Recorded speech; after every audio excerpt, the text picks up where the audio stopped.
So today's tutorial is about making a keyhole yoke, and you can see the example of what we want to make is the neckline, the keyhole that is on the neckline. So I'll be using this purple fabric. So it depends on how wide you want your keyhole to be. So I don't want it to be too wide, and this is what I did. This is how I did my own.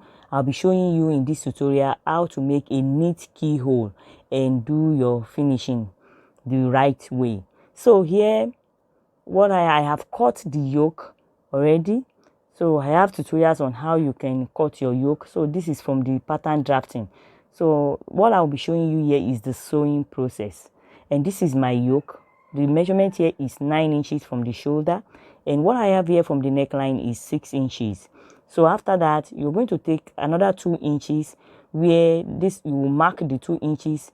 This is the beginning of your keyhole, and the space of your keyhole will now be 1.5. After you have marked the 2 inches, you're going to mark another 1.5, which is the spacing for the keyhole. This is a moderate keyhole, it is not too wide. And after I've done that, the width of my keyhole is ½ inch. Sorry, I didn't measure that. So it's just half of an inch, because if you make it too wide at the beginning, by the time you finish your sewing, it will be very, very wide and you may not like the result. So I'm going to cut it out like so. So I will cut it out this way. Then this is what I have. Then after cutting it out, I have 2 pieces here already, because I'm going to turn. I'm not using a bias. There are different ways you can do this. You can use a bias, but it's better when you turn it. If you turn it, it seems to be more neat when you turn than using a bias. So I'm going to use one to turn the other. So the first part you're going to stitch is the keyhole. So the keyhole area is the first part you're going to stitch. Actually, I'm still going to turn the neckline and also the armhole, but here you're stitching the keyhole first.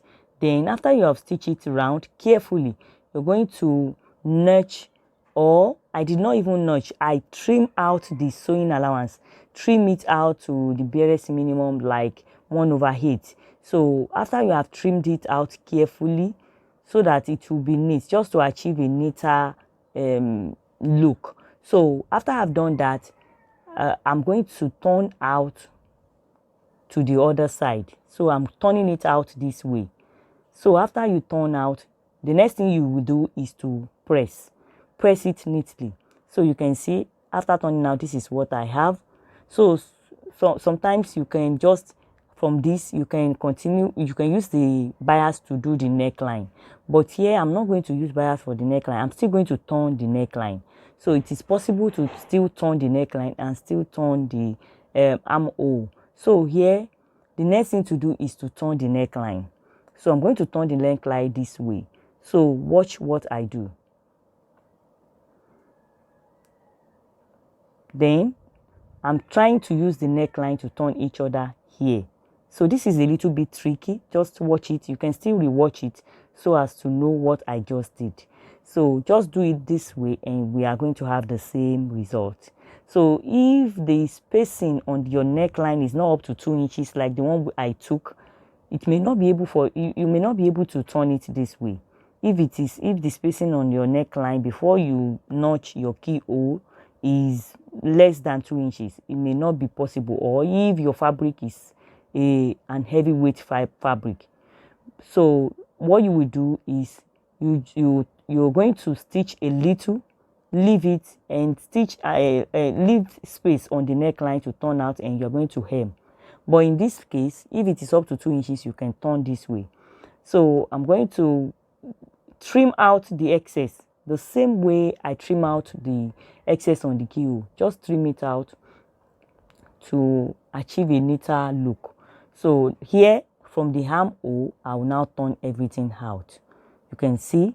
So it's a little bit tricky. Watch those places like 2 times, 3 times. You're going to get what I just did.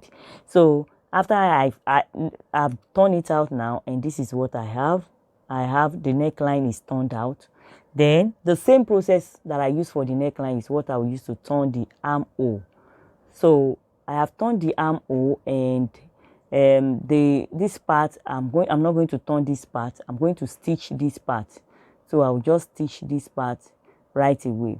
So after I have stitched this part, the next thing is to place it on the upper bodice. So it's a bustier I'm going to attach it to.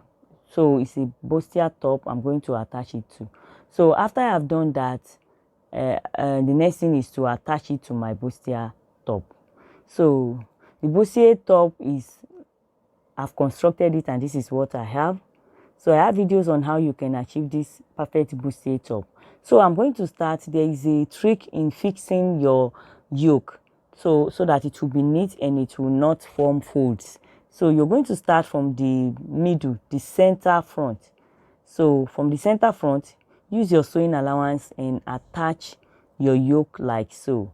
Use your sewing allowance. If it is half inch sewing allowance, use it and attach your yoke like so. So I'm going to do that right away. I'm going to attach my yoke with the sewing allowance that I put there in. So having done one side, I'm going to turn to the other side and complete the other side also. You can see that I didn't just start straightforward and do it, because I want to achieve a neat look. I don't want folds. I don't want anything that will make the work look rough. So I'll start the other side also to come and meet the one I have done. So make sure you do your calculation right so that there won't be pleats on this part. So you can use your office pin to hold it. So you can see what the result is. The result is very neat. There is no rumpled area. So this is perfect.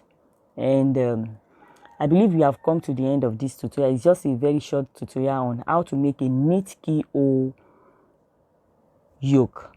So I will see you in my next video. Until then, bye.